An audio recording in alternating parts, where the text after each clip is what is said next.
अरे स्नेहा, आज तुम खुद झाड़ू क्यों लगा रही हो? अब से ना काम वाली नहीं आएगी। मैंने उसकी छुट्टी कर दी है। घर का सारा काम मैं खुद करूंगी। क्या क्या मतलब? फ्री में नहीं आती है काम वाली।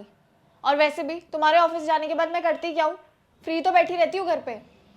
तो मैंने सोचा घर का सारा काम मैं खुद ही कर लूंगी। हमें पैसे खर्च करने की क्या ज़रूरत है? ठीक है, जैसा तुम्हें ठीक लगे। अच्छा, मैं ऑफिस जा रहा हूँ, मैं ऑलरेडी लेट हो रहा हूँ। रुको, ये इसको पकड़ो। इस कपड़े का मैं क्या करूँ? अरे गाड़ी से ऑफिस जाओगे ना, तो जाते जाते गाड़ी साफ कर लेना। गाड़ी मैं क्यों साफ करूँ? गाड़ी साफ करने के लिए लड़का रखा हुआ है और उसने अभी तक गाड़ी साफ भी कर दी होगी। वो नहीं आएगा, मैंने उसकी भी छुट्टी कर दी। क्या? अरे यार, तुम ऑफिस 9 बजे निकलते हो ना, तुम्हारे पास ऑलरेडी इतना टाइम रहता है। खुद जाके साफ कर लिया करो। क्या जरूरत है फालतू के पैसे खर्च करने की? हाँ, कुछ पैसे बच जाएंगे तो उसमें कुछ बुराई है? अरे यार, सिर्फ 500 रुपये ही लेता था एक गाड़ी साफ करने के लिए। 500 रुपये? 500 रुपये बहुत होते हैं। जो काम हम खुद कर सकते हैं उस काम के लिए हम किसी दूसरे को क्यों रखें? अब ऐसे क्या देख रहे हो? ऑफिस नहीं जाना तुम्हें?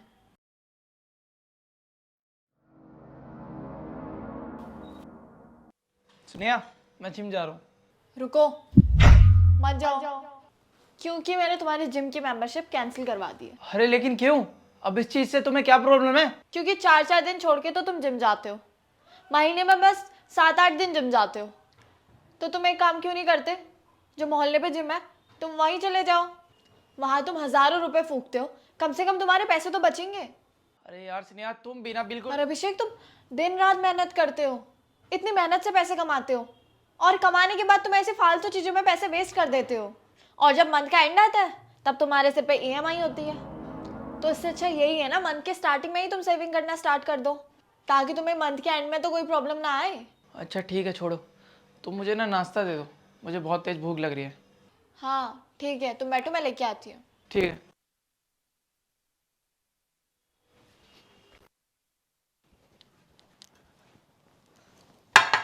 ये लो। ये क्या? फ्रूट्स? हाँ, फ्रूट्स। अब से तुम्हारा यही ब्रेकफास्ट है। ये हेल्दी भी है और तुम्हारे लिए अच्छा भी है। अच्छा, अब मुझे समझ आया तुम सुबह से ये ड्रामे क्यों कर रही हो, ताकि मेरे सामने फ्रूट रख सको ना। अरे यार, फ्रूट्स तो हम वैसे भी खरीद सकते हैं ना। तो मेरी बात सुनो, मैं सब इसीलिए कर रही थी ताकि तुम्हारी कुछ सेविंग्स हो सके। और तुम मुझे एक बात बताओ, तुम्हारी गवर्नमेंट जॉब है जो तुम्हें रिटायरमेंट के बाद भी घर बैठ के पैसा मिलता रहेगा? अच्छा, तो तुम्हें ये लगता है कि तुम 50-100 रुपये बचाकर बहुत बचत कर लोगी, है ना? कितनी बचत कर लोगी तुम? बूंद बूंद से ही घड़ा भरता है और बूंद बूंद से ही घड़ा खाली भी हो जाता है। ये जो अभी हमारे छोटे छोटे खर्चे हैं ना, आगे चल के ये बहुत बड़े खर्चे हो जाते हैं। और इसीलिए ना मैं अभी से सेविंग्स करना स्टार्ट कर रही हूँ, ताकि हमें फ्यूचर में चल के कोई प्रॉब्लम ना आए और इन सब से हमारे पैसे बच जाएं। यार ये मतलब छोटी छोटी बचत करके तुम लाखों रुपए बचा लोगी क्या? हाँ, क्यों नहीं। अगर हम थोड़े थोड़े पैसे जोड़ के सिर्फ 2,000 रुपये भी जमा कर पाए ना, और फिर वो 2,000 रुपये हम किसी फंड में दें, उससे ना हमारे बहुत सारे पैसे बच जाएंगे। और उसके बाद जो हमारा इंटरेस्ट मिलेगा, तुम्हें पता है उसमें कितने पैसे बच जाएंगे? कितना? कम से कम 40 से 45 लाख रुपए। 40 से 45 लाख रुपए? हाँ, अब बताओ तुम्हें बचत करनी है नहीं? हाँ यार स्नेहा, ये तो तुम बिल्कुल ठीक कह रही हो यार। इसके बारे में तो मैंने कभी सोचा ही नहीं था। सही कहा तुमने, बूंद बूंद से ही घड़ा बढ़ता है, और इससे तो हमारी काफ़ी बचत हो जाएगी। तुमने तो सही दिमाग लगाया।